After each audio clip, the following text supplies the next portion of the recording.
समाजमनाचा वेध आणि आपुलकीची सेवा देणारे आपले न्यूज चॅनल एरळा न्यूज। खडाव तालुक्यातील वडूज येथील वसंतराव दाभाडे मैदानात राष्ट्रवादी काँग्रेसचे प्रदेश सरचिटणीस अभयदादा जगताप यांच्या एजे स्टुडिओ निर्मित स्टोरी शिवराज्याभिषेकाची द किरण माने शो या भव्य ऐतिहासिक शोचे भव्य सादरीकरण करण्यात आले।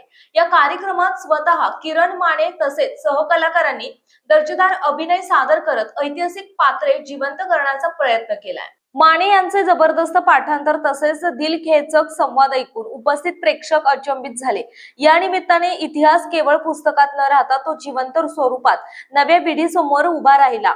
छत्रपतींचा पराक्रम, स्वाभिमान आणि मराठी अस्मितेचा जागर हा कार्यक्रम वडूज परिसरासाठी एक ऐतिहासिक पर्वणी ठरला। या कार्यक्रमाच्या निमित्ताने छत्रपतींच्या पराक्रमाची गाथा मांडण्याबरोबर राज्याभिषेक आणि इतर दैनंदिन राज्यकारभारात छत्रपतींना ब्राह्मण्यवाद आणि अनाजी पंथांसारख्या प्रवृत्तीने दिलेला त्रास सप्रमाण पटवून सांगण्याचा प्रयत्न केला। या उपक्रमामागे अभयसिंह जगताप यांची दूरदृष्टी आणि इतिहास प्रेम दिसून आले।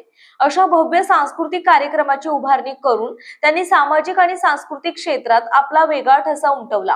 या कार्यक्रमात जिल्हा बँकेचे उपाध्यक्ष अनिल भाऊ देसाई, मायनी बँकेचे अध्यक्ष सुरेंद्रदादा गुदगे, प्राध्यापक अर्जुनराव खाडे, राष्ट्रवादी काँग्रेसचे युवक जिल्हा अध्यक्ष पृथ्वीराज गोडसे, प्राध्यापक सदाशिव खाडे, बाजार समितीचे उपसभापती विजयराव शिंदे, विजयराव काळे, डॉक्टर महेश गुरव, नाना पुजारी, डॉक्टर प्रशांत गोडसे, शहाजीराजे गोडसे, प्राचार्य अरुणराव गोडसे, ॲडव्होकेट संतोष पवार, प्रतीक बडेकर, तानाजीराव वायदंडे, सोमनाथ येवले, विजय शेटे, धनाजी चव्हाण आदींसह शेकडो मान्यवर तसेच हजारो इतिहास प्रेमी रसिक उपस्थित होते। राजांना अजिबात अधिकार नव्हता, कारण राजा अभिषिक्त नव्हते।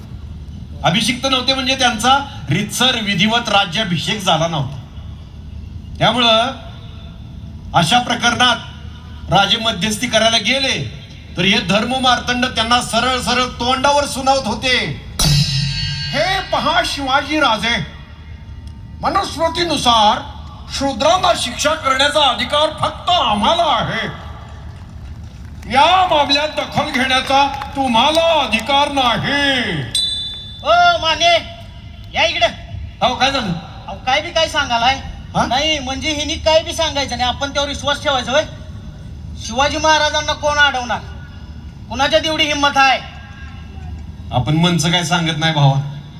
अरे इतिहासकार इंद्रजित सावंत यांच्या दुर्बिणीतनं बघितलेली ही स्टोरी आहे। बघितलं का? हे बघ, सगळ्या नामांकित इतिहासकारांच्या नोंदी पुरावे सोबत घेऊन तुम्हाला ऐकवतोय।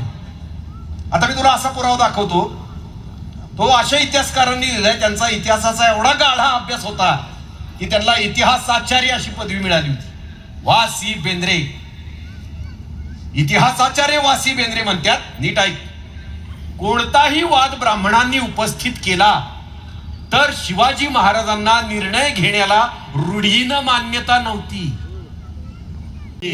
कर्मकांडाच्या आहारी गेल्याचं एक बी उदाहरण नाही। एक बी लढाई अशी नाही जी राजांनी पंचांग मुहूर्त बघून लढली। अहो एक एक गनिम कापताना जिवंत वापस न उठतो का नाही अशा दिगत व्हायची, तेव्हा कुठल्या आली पोथ्या पुराण, कुठला आलाय मुहूर्त? मला सांगा, तुम्ही इतिहासात असं कुठं वाचलंय का हो का अमुक एक गड मुघलांकडनं जिंकल्यानंतर राजांनी तिथं वास्तुशांत घातली, ग्रह शांती केली, कुठला शुद्धीकरणाचा विधी केला? अजिबात नाही। मग अशा या राजांना वैदिक पद्धतीनं विधिवत राज्याभिषेक करून घेण्याची गरज का? आणि जिजाऊ मातेनं आपल्या शिवबाच्या काळजात कोवळ्या वयापासूनच स्वराज्याचं स्वप्न रुजवलं होतं। हे स्वराज्य कुठल्या बी स्वार्थासाठी नव्हतं। या भूमीतल्या भूमिपुत्राला, कष्टकऱ्याला, शेतकऱ्याला गुलामगिरीतनं बाहेर काढून स्वातंत्र्य आणि समतेचं राज्य निर्माण करण्यासाठी होतं। शिवाजी महाराजांनी इथल्या शेतकरी तरुणांच्या मधनं सेनापती निर्माण केली। इतिहासकार बाळकृष्ण म्हणतात, he turns lambs into lions। Shivaji महाराजांनी इथल्या शेळींपासून सिंह निर्माण केले। मुठभर लढवय्यांना हाताशी धरून गनिमी काव्यासारखी आउट ऑफ द बॉक्स युद्धनीती वापरली। गनिमांची पळता भळी धडी केली, ते बी लीड बाय फ्रंट। सत्ता नेतृत्व घेऊन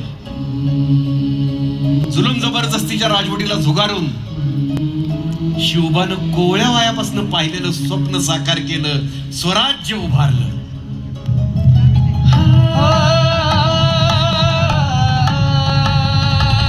राजी झाल्यानंतर त्यांना विरोध करण्याचे धाडस महाराष्ट्रातले धर्मपंडित करणार नाहीत.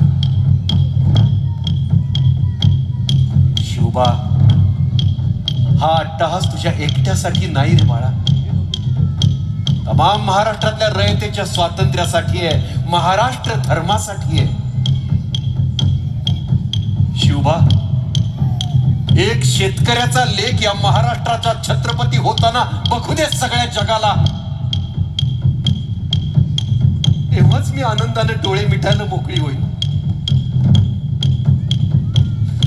चा बरं, वेळ कमी आहे. पिढा पिढा टळो, बळीच राज्य येऊ. जा तू. आबासाहेब, एवढी वर्ष आम्ही धर्म राजकारणाचे धडे गिरवले, ज्ञान मिळवले. अहो, आपल्या वाटेत काटे बनून येणाऱ्यांच्या विरोधात ते ज्ञान कामी येणार नसेल तर आमच्या आजवरच्या अध्ययनाला अर्थच काय?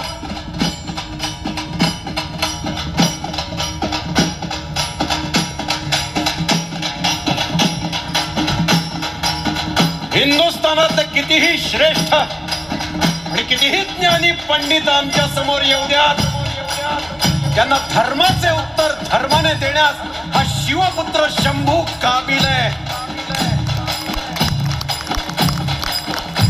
आई तुळजा भवानीची आण घेऊन सांगतो. पुढे बसून कार्यक्रम बघायला लागलोय म्हणून यांनी काय बी सांगतील त्यावर आपण विश्वास ठेवायचा बाई. हो, तुमच्याकडे एक तरी पुरावा आहे का? नाही, मग माझ्याकडे 2 पुरावे आहेत. थांब, गावतो तुला. दोन आहे. इतिहासाचार्य वासी बेंद्रे काय म्हणतात ती पहिल्यांदा ऐक. हा, ते म्हणतात, जातीनिष्ठ सरकारकुनांनी, म्हणजे कोण? ती दोघं.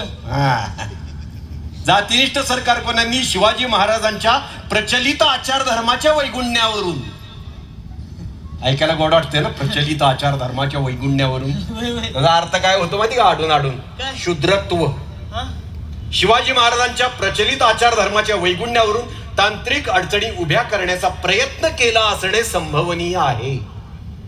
आता दुसरा पुरावा, प्राच्य विद्या पंडित. प्रतिनिधी सूरज भांडवलकर. आपल्या भागातील महत्त्वाच्या बातम्या पाहण्यासाठी आजच आमच्या एरळा न्यूज चॅनलला यूट्यूबवर सबस्क्राईब करा आणि बेल आयकॉन प्रेस करा.